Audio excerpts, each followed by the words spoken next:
Allies exam पाठशाला में आपका स्वागत है। मैं हूं आपका अली भाई और अलीज एग्जाम पाठशाला में आपका स्वागत है। आज हमारे पास एसएससी जीडी हिंदी का एक सुपर सेट है जो हमें हमारे एक श्रोता ने भेजा है। हाँ, और उनका लक्ष्य है 25 में से 25 लाना। बिल्कुल। तो आज हम सिर्फ सही गलत नहीं देखेंगे, हम हर सवाल के पीछे के तर्क को, उसकी गहराई को समझेंगे और उन छोटी छोटी गलतियों से भी बचेंगे जो अक्सर परीक्षा में हो जाती हैं। तो चलिए इस गहन चर्चा को शुरू करते हैं। चलिए। सबसे पहले कल का एक होमवर्क प्रश्न था। वाक्य था, वह एक उत्तम व्यक्ति है। इसमें उत्तम का विलोम शब्द बताना था। हाँ, और इसका सही जवाब है अधम। उत्तम मतलब श्रेष्ठ और अधम का अर्थ होता है नीच या तुच्छ। बिल्कुल। अब आते हैं आज के पहले सवाल पर। उसने दूर से फेंककर ही हथियार चलाया। यहां फेंककर चलाया जाने वाला हथियार के लिए सार्थक शब्द क्या होगा? और विकल्प थे तलवार, चाकू, शस्त्र और अस्त्र। हाँ, और यहीं पर अक्सर कंफ्यूजन होता है शस्त्र और अस्त्र में। सही कहा। देखिए, यहाँ एक बहुत महत्वपूर्ण नुक्ता है। जो हथियार फेंक कर चलाए जाते हैं उन्हें अस्त्र कहते हैं। मतलब अलग होना। अच्छा, जो हाथ से अलग हो जाए, जैसे भाला। बिल्कुल। और जो हाथ में पकड़ कर चलाए जाते हैं उन्हें शस्त्र कहते हैं। मतलब साथ, जैसे तलवार। लेकिन इसमें एक पेंच है। बंदूक का क्या? बंदूक को एसएससी जीडी क्या मानता है? ये बहुत अच्छा सवाल है। देखिए, तर्क के हिसाब से तो गोली एक अस्त्र हुई क्योंकि वो फेंकी जाती है। हाँ, लेकिन आयोग बंदूक को शस्त्र मानता है। तो ये एक अपवाद है जिसे याद रखना बहुत जरूरी है। मतलब नियम समझो पर अपवाद को मत भूलो। चलिए अगला प्रश्न। स्वार्थ का विलोम क्या है? वाक्य था, व्यक्ति को पहले स्वार्थ त्यागना चाहिए। यहाँ विकल्प थे अर्थ, निस्वार्थ, परार्थ और सामर्थ्य। और मुझे लगता है कई लोग निस्वार्थ चुन लेते होंगे। हाँ, और वो बहुत करीबी लगता भी है। लेकिन स्वार्थ का मतलब है स्व के लिए, मतलब अपने लिए। अच्छा, तो उसका सटीक विलोम होगा पर के लिए, यानी परार्थ, दूसरों के लिए। क्या बात है, भाषा की बारीकी। अच्छा, एक और विलोम शब्द था, सौमनस्य। सौमनस्य का अर्थ होता है मित्रता, अच्छा मन। तो इसका सीधा विलोम है वैमनस्य, जिसका अर्थ है शत्रुता या दुश्मनी। ठीक है। अब एक बहुत ही दिलचस्प सवाल। हवन में जलाई जाने वाली लकड़ियां गीली हैं। यहां हवन में जलाई जाने वाली लकड़ी को क्या कहते हैं? इसे कहते हैं समिधा, विकल्प बी। समिधा। और यहीं पर अग्नि के कई और प्रकारों का भी जिक्र था। वो बहुत रोचक है। हाँ बिल्कुल, हमारी भाषा में हर आग का एक अलग नाम है। जैसे जंगल की आग, उसे दावाग्नि कहते हैं। सही। और पेट की आग जो खाना पचाती है, जठराग्नि। और जल की आग को वडवाग्नि कहते हैं। यहाँ तक कि विरह की आग को भी विरहाग्नि कहा गया है। वाह, मतलब हर भावना, हर स्थिति के लिए एक अलग शब्द। बिल्कुल। अच्छा, अब एक सवाल वर्तनी पर। वंदना या वंदना, मतलब बिंदी वाला सही है या आधे न वाला? देखिए, यहाँ आयोग के अनुसार अनुस्वार वाला शब्द यानी वंदना, जिसमें बिंदी है, उसे ही सही माना जाता है। ठीक है, ये याद रखने वाली बात है। अब एक और प्रश्न जहां एक शब्द के कई अर्थ हैं। कोयल की कूक मधुर लगती है और शंख ध्वनि पावन होती है। तो कोयल और शंख दोनों के लिए एक शब्द क्या हो सकता है? इसका उत्तर है सारंग। सारंग एक अनेकार्थी शब्द है। अच्छा, तो सारंग का मतलब कोयल और शंख दोनों होता है? दोनों ही नहीं।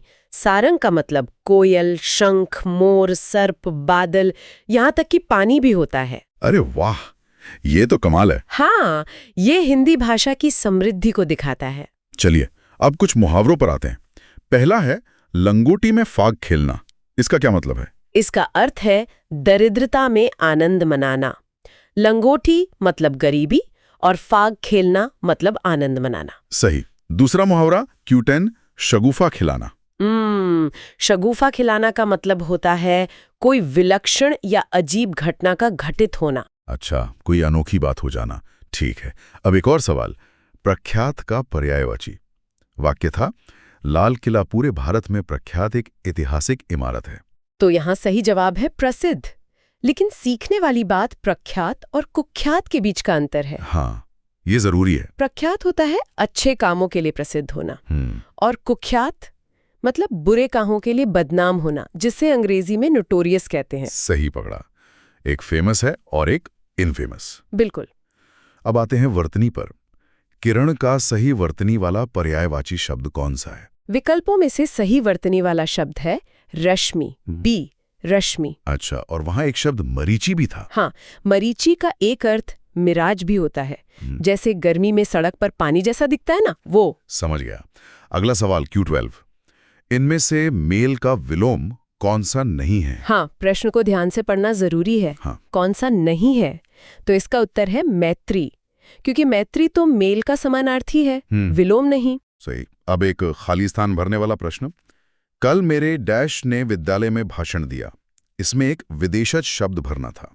और विकल्प थे अध्यापक, शिक्षक, मास्टर या गुरुवर। तो विदेशज शब्द हुआ मास्टर। हाँ, क्योंकि मास्टर अंग्रेजी भाषा का शब्द है। ठीक है। अब एक और व्याकरण का सवाल। तूफान की वजह से अनेक पेड़ वेड़ गिर गए। इसमें निरर्थक शब्द कौन सा है? इसमें वेड़ निरर्थक शब्द है। हम बोलचाल में बहुत इस्तेमाल करते हैं ऐसे शब्द, जैसे चाय वाय, रोटी वोटी। हाँ, ये तो हम रोज ही बोलते हैं। अच्छा, Q15। बचत को बढ़ावा देने के लिए बैंकों ने ब्याज की दरों में की है। यहां सही शब्द होगा वृद्धि, मतलब इंक्रीज। दरों में वृद्धि की है। बिल्कुल। अब एक वाक्य शुद्धि का सवाल। पूजनीय पिताजी का आदेश है को शुद्ध कैसे करेंगे?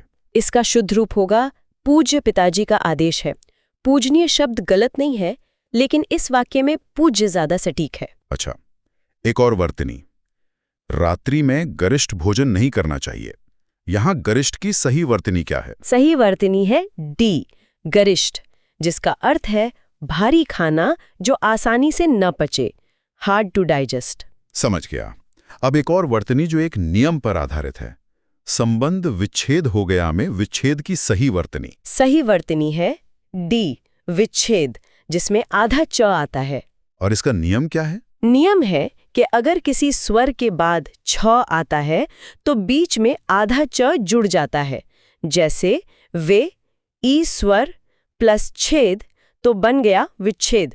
कोई और उदाहरण? जरूर, जैसे अनु प्लस छेद, अनुच्छेद, या परि प्लस छेद, परिच्छेद। वाह, ये नियम तो बहुत काम का है।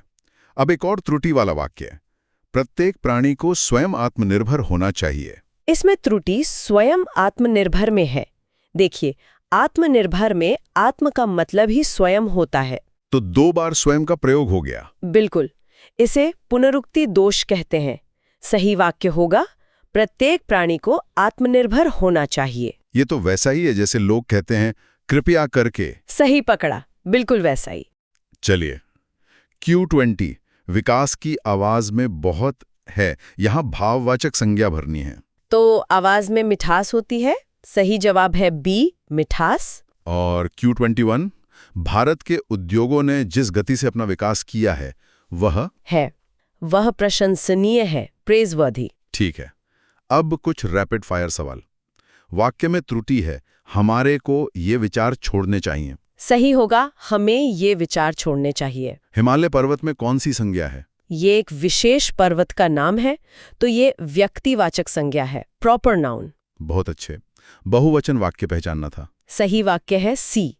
कुछ महिलाएं बाहर खड़ी हैं।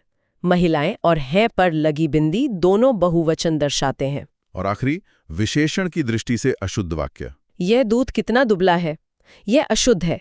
दूध दुबला नहीं, पतला हो सकता है। हाँ, बिल्कुल। चलिए, अब अंत में उस गद्यांश पर आते हैं जो एक स्ट्रीट आर्टिस्ट के बारे में था। हाँ, गद्यांश में एक कलाकार का वर्णन था। पहला खाली स्थान था शहनाई जैसा बैगपाइपर, तो यहाँ आएगा वाद्य। शहनाई जैसा वाद्य। हाँ, और अगले 2 खाली स्थानों में था कि वह वाद्य को बजा रहा था। सही।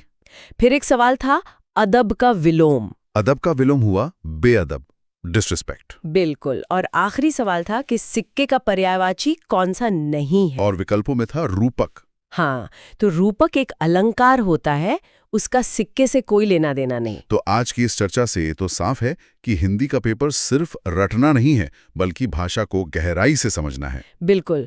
और इसी समझ को और मजबूत करने के लिए श्रोताओं के लिए आज का गृह कार्य है। रसोई का सभी सामान में रखा है और इस खाली स्थान में एक उचित तत्सम शब्द भरना है। हाँ, श्रोता इसका जवाब हमें कमेंट्स में दे सकते हैं। अभ्यास ही सफलता की कुंजी है। सिर्फ खंजर ही नहीं, आंखों में पानी चाहिए। ए खुदा, दुश्मन भी मुझको खानदानी चाहिए। जय हिंद, जय भारत।